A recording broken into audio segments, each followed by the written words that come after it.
Hi, my name is Chris Novik. Thank you for coming tonight. Tonight I will be talking about human cloning.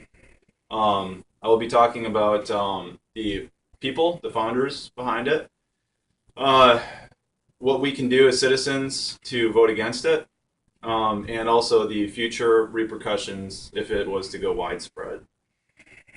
So my reference number one, Lester Lane P., Human Cloning, Playing God or Scientific Progress, 2013 print.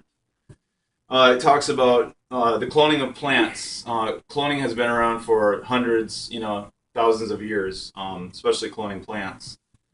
It doesn't take much to clone a plant. Just pretty much, get the cut and pretty much put them together and morph them, and then you get different species of plant. And they took that and they facilitated that into the cloning of animals. Um, uh, Actually, cloning of animals, it's dated back to the 1960s, with two people by the name of Ian Wilmot and Keith Campbell. Um, According to reference number two, Humber Human Cloning, 1998 print. 1996, Wilmot and Keith Campbell Dolly first created or first cloned the first mammal to be recorded, and that was a sheep by the name Dolly. Um, and shortly after that, in 1997, actually a year after that, the first primate was cloned. Two of them were cloned. Um, Nettie, a female ape, and Ditto, a male ape, were also cloned. Reference number three, Human Cloning, print 2001. Talking about engineering cloning, the human engineering and genetic engineering, the concerns that that we have to think about.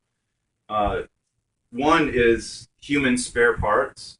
If one was to be cloned, taking in consideration the human spare parts that they would be using.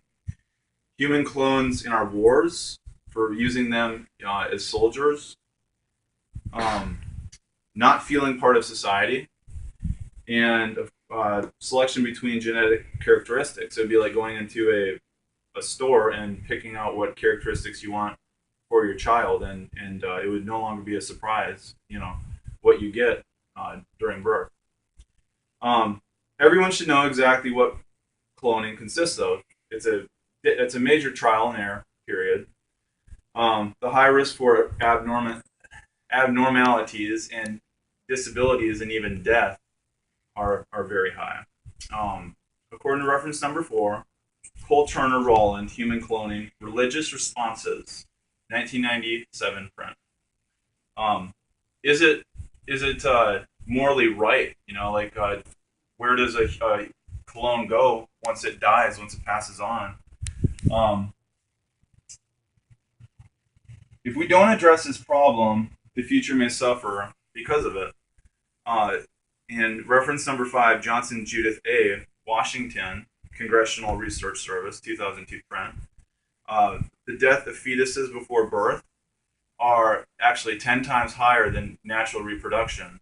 And after a clone has been conceived, the percentage of death for that baby is 3 times higher than one that is conceived through natural reproduction.